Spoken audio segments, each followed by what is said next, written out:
Une nouvelle édition des nouvelles thématiques, des dossiers à exploiter sur Zoom Eco Live. Mesdames, Messieurs, bienvenue à tous à ce nouveau numéro. Nous parlerons aujourd'hui de la subvention pétrolière, mais en chiffres, comme vous pouvez le remarquer.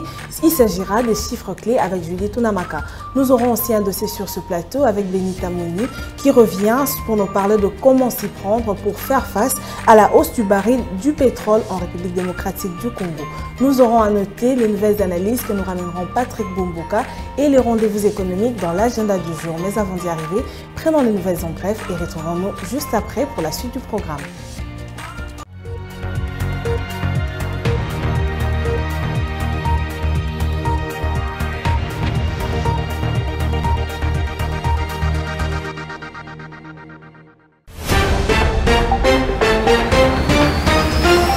Commençons ce nouvel en bref avec cette information. La tendance générale du cours de produits miniers exportés de la République démocratique du Congo sur le marché international est haussière au cours de la semaine allant du 4 au 9 avril 2022. C'est ce qui renseignent les experts de la Commission nationale de mercuriel du ministère du Commerce extérieur qui évalue l'évolution de prix de produits miniers et agricoles exportés de la RDC. Dans une très bonne dynamique depuis plusieurs mois, le cobalt devrait enregistrer une hausse de prix sur le marché international cette semaine. Ces produits devaient se vendre à 82 067 $ la tonne au cours de cette semaine, contre 81 619 la tonne la semaine dernière. Autre nouvelle, le zinc devrait connaître une hausse de prix au cours de la période allant du 4 au 9 avril 2022, renseignent les experts de la Commission nationale de mercuriel, une structure rattachée au ministère du Commerce extérieur. Dans un communiqué signé par le ministre des tutelles, Jean-Lucien Boussa, la plupart des produits miniers exportés de la République démocratique du Congo, y compris le zinc, devraient connaître une embellie sur le marché. Au cours de cette semaine, le zinc devrait se négocier à 4 101 $ la tonne contre 3 902 la tonne la semaine dernière. Avant de finir ce nouvel en bref, signalons que le cours de produits agricoles et menus forestiers exportés de la République démocratique du Congo affiche une tendance générale stable cette semaine allant du 4 au 9 avril 2022, rapportent les experts de la Commission nationale de mercuriel. Au cours de cette semaine, seul le cacao affiche une tendance haussière sur le marché international de produits agricoles et menus forestiers. D'après le communiqué de la Commission nationale de mercuriel, le cacao va se négocier à 1,36 $ le kilogramme cette semaine contre 1,31 $ le kilogramme la semaine passée, soit une légère hausse de prix de l'ordre de 0,05 $. Et pour finir avec les nouvelles en bref, cette fois-ci à l'issue de la séance ordinaire du comité politique monétaire tenue le 28 mars 2022 à Kinshasa, la Banque centrale du Congo a décidé de mettre en place un dispositif de veille et de suivi rapproché de marchés de change en vue d'anticiper et de gérer efficacement toute évolution susceptible de perturber les cadres macroéconomiques. Dans un communiqué rendu public le 2 avril 2022, la Banque centrale du Congo précise qu'il a été décidé de garder inchangés les dispositifs actuels concernant les instruments de la politique monétaire. Plus de détails sur Zoomeko.net. La subvention pétrolière en chiffres, ce sera autour de ça que tourneront les chiffres clés que nous ramène Judy Tunamaka. C'est juste après ceci.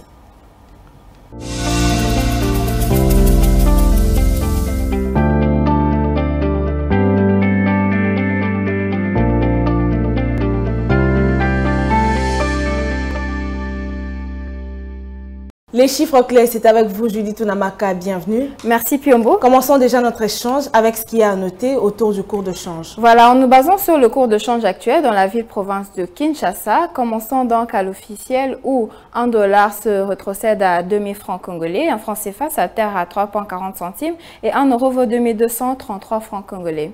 Dans la catégorie marché parallèle, nous avons pointé aujourd'hui Kintambo et dans cette partie de la ville, $1 s'altère à 2015 francs congolais, un franc CFA revient à 3,41 centimes et 1 euro se troque à 2282 francs congolais. Alors spécialement aujourd'hui, vous nous parlez de la subvention pétrolière en chiffres. Avant d'évoluer, on aimerait savoir quelles sont les raisons qui motivent cette subvention. Soulignons qu'il y a deux raisons qui motivent cette subvention et la politique de gouvernement qui consiste à contrôler le prix des carburants pour éviter l'effet contagion au prix d'autres biens et services essentiels sur le marché local. Et elle vise également à préserver le pouvoir d'achat des ménages face à à la hausse non maîtrisée des prix des carburants. Et ces deux raisons poussent l'État à subventionner les écarts entre les prix fixés à la pompe et les vrais prix du marché local. Pouvez-vous nous parler aussi du coût de la subvention? Alors que le prix du baril de pétrole avait grimpé de plus de 147% entre mai 2020 et janvier 2022, le prix du litre d'essence à la pompe a été maintenu à 1995 francs congolais à Kinshasa grâce à la subvention. Et depuis fin mars et début avril 2022, la vérité des prix fixerait, d'après les simulations du ministère de l'économie, le prix du litre de 3500 francs congolais en tenant compte des paramètres du marché.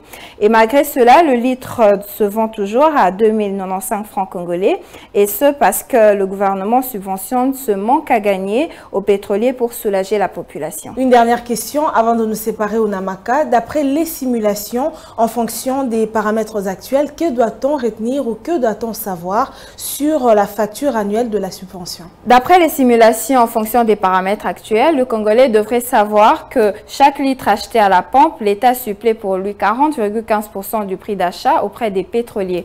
Et la note globale annuelle serait d'environ 400 millions de dollars américains, alors que la subvention pétrolière prévue dans le budget 2022 est de 80 millions de dollars américains, ce qui creuse un gap structurel de 320 millions de dollars américains pour lequel des mesures sont en examen au niveau du gouvernement pour des solutions idoines. Merci à vous pour toutes ces précisions, Namaka. Merci encore pour votre disponibilité. Merci à vous, Judith Piombo.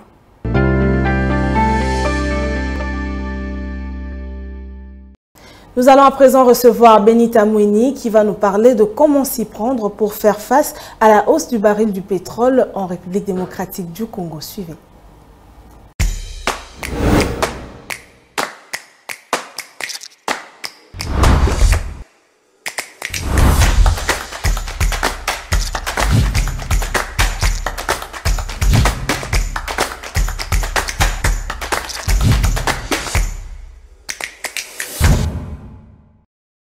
Vous nous apportez un tout nouveau dossier aujourd'hui sur ce plateau. Benita, bienvenue. Merci Piombo. Déjà hier, nous avions parlé avec vous des produits pétroliers, de ce qui se passait, ce qui s'observait ici dans la ville de Kinshasa. Mais aujourd'hui, nous irons sous un autre angle. Dites-nous, quelle est la situation actuelle du baril sur le marché international d'abord? Le prix du baril de pétrole est réparti légèrement à la hausse ce lundi 4 avril 2022 au matin.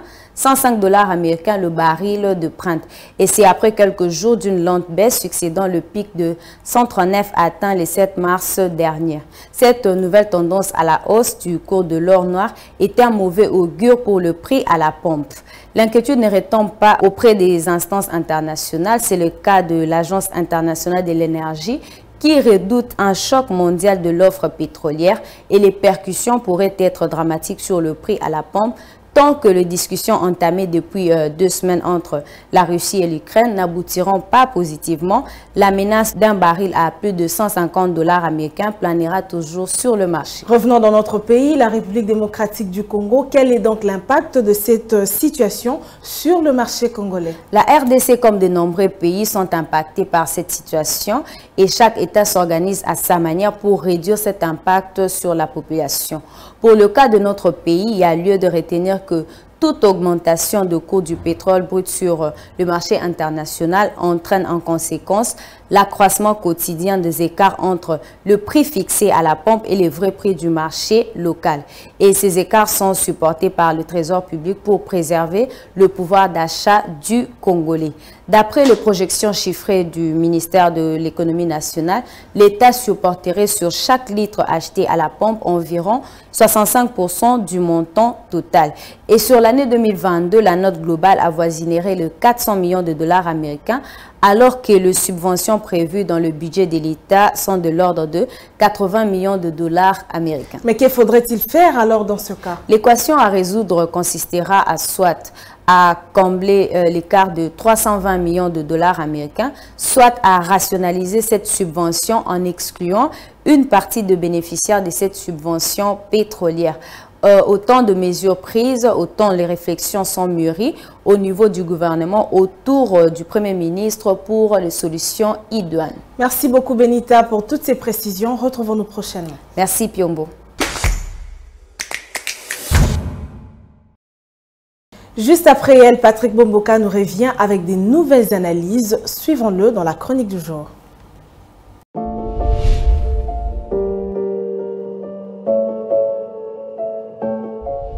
Bonjour. L'entrepreneuriat s'impose comme une voie royale d'insertion professionnelle. Cependant, penser, créer et développer une entreprise est bien plus qu'un chemin de la croix qui impose beaucoup de sacrifices de la part des détenteurs d'idées des projets. Avec une population constituée de 66% de jeunes, la République démocratique du Congo reste encore un désert entrepreneurial alors que le pays dispose de tous les atouts potentiels. Il existe à peine une entreprise pour 9000 habitants. En 2019, le recensement général des entreprises mené par l'Institut national de la statistique indique le nombre de 600 000 entreprises existantes sous le sol congolais, essentiellement des PME dont 95% évoluent dans l'informel. Selon les données officielles, environ 12 000 entreprises sont créées chaque année, un ratio visiblement faible comparé aux autres régions du monde. En plus, lorsqu'on se réfère à l'enquête 1, 2, 3 de l'Institut national de la statistique, le chômage touche 37% des jeunes de 20 à 24 ans au niveau des villes, contre 28,4% des jeunes de la tranche d'âge comprise entre 15 et 30 ans. Il est alors indiqué que le sous-emploi représente plus de 70% dans les milieux de jeunes. Face à tous ces défis majeurs, bien des spécialistes de la question de l'entrepreneuriat martèlent sur la nécessité de changer de paradigme. À l'endroit des étudiants, par exemple, il est conseillé qu'ils se lancent dans l'entrepreneuriat en ayant un pied à l'auditoire et un autre dans le business. Il faudrait, dans tous les cas, transformer les défis en opportunités. C'est bien dans cette optique que l'Agence nationale de développement de l'entrepreneuriat au Congo, ANADEC, a eu comme objectif de favoriser la création de 1,5 million d'entreprises en ayant 5 ans, pouvant donc engendrer 5 millions d'emplois directs et 15 millions d'emplois indirects. Le nombre de 1,5 million d'entreprises que compte créer ANADEC dans les 5 ans à venir paraît insuffisant au vu des projections effectuées par la structure intégrateur des systèmes et software d'entreprise INS qui offre des services d'intégration d'affaires. Pour cette organisation basée au Canada, la République démocratique du Congo devrait envisager la création d'au moins 4 millions de PME en raison des 10 emplois créés par PME, ce qui permettrait de résorber non seulement le problème de l'emploi, mais aussi capitaliser ses potentiels en ressources humaines pour parvenir au développement. Merci de nous avoir suivis.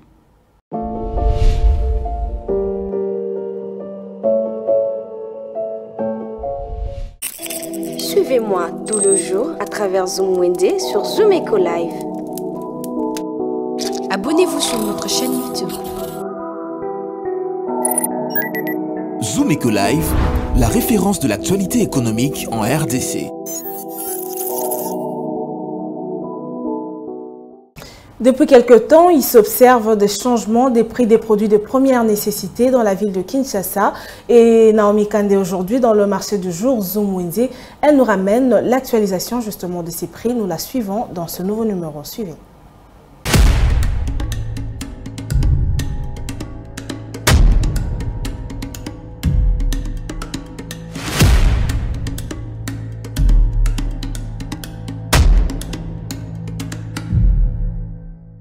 Bonsoir et bienvenue à tous. Vu l'augmentation de prix de produits de première nécessité, ce numéro vous réactualise les prix de produits de grande consommation. Le marché, c'est tout de suite. Commençons notre marché avec un sac de riz de 25 kg qui coûte 50 000 francs. Un sac de maïs se vend à 120 000 francs. Pour le prix de manioc, un sac entier revient à 80 000 francs. Nous avons aussi le prix de makala, où tout un sac est vendu à 42 000 francs. 25 litres de bidon d'huile se vend à 100 800 francs. Celui de 5 litres revient à 23 000 francs. On vous ramène le prix des sucres, où un sac se vend à 11 000 francs. Un carton de savon en brique coûte 17 000 francs à Kinshasa. Pour le consommateur de semoule, un sac revient à 47 000 francs. Un sac ou filet de 50 kg d'oignons revient à 37 000 francs. Celui de 10 kg se vend à 65 000 francs. Vous trouverez aussi de rames de poissons où celui de 25 plus se vend à 65 000 francs. Un rame de poisson de 25 plus coûte 75 000 francs. Un carton de poulet se vend à 58 000 francs. On clôture notre marché avec un filet d'ail de 10 kg qui se vend à 27 000 francs. Un filet de 25 kg est fixé à 48 000 francs. Merci de savoir que vous nous avez suivis. Restez connectés sur Zoom Eco Live. Au revoir.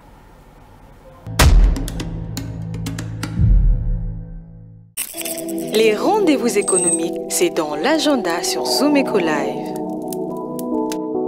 Abonnez-vous sur notre chaîne YouTube. Zoom Eco Live, la référence de l'actualité économique en RDC. Les rendez-vous économiques qui ont lieu en République démocratique du Congo, à noter, il y en a toujours et c'est dans l'agenda avec Adassa Grasse.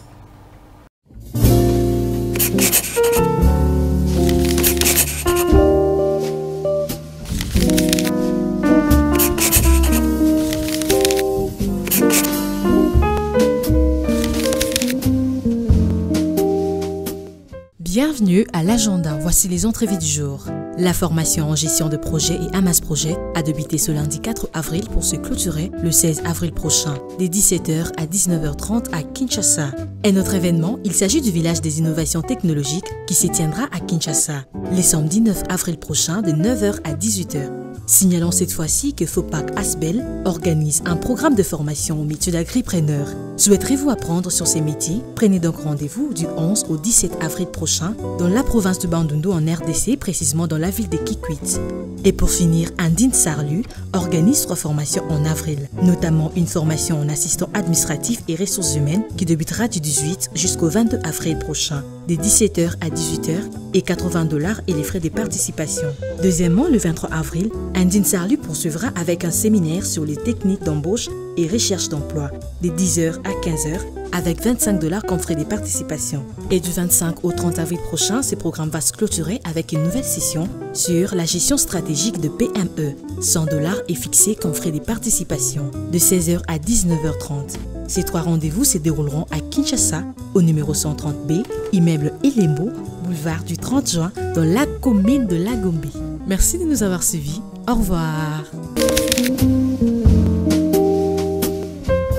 Avant de nous séparer, article 15, qui est la dernière rubrique, frappe à la porte des différents commerçants retrouvés en République démocratique du Congo, particulièrement dans la capitale Kinshasa. Ce partage d'expérience, nous le suivons tous ensemble dans article 15.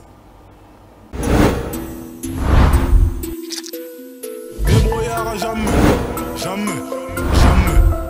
Débrouillard jamais, jamais, jamais. Débrouillard jamais.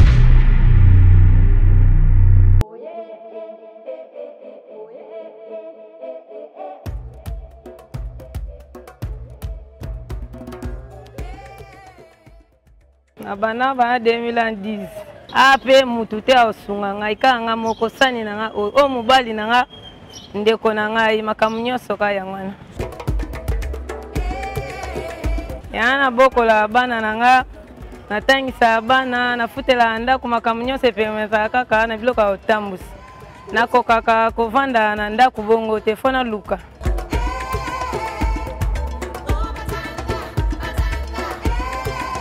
totiaka na par jour 2000 3000 yango tofutela bana na biso minerval yango mpenza esungaka ngai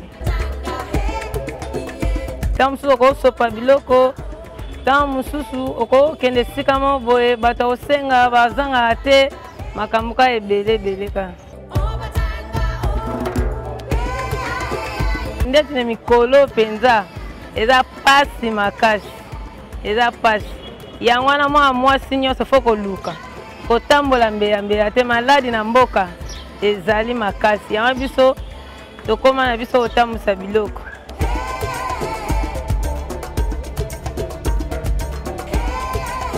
misusu toza licencié pour me vendre na ndako tokoma kotambusaka biloko mpona moyen de vivre.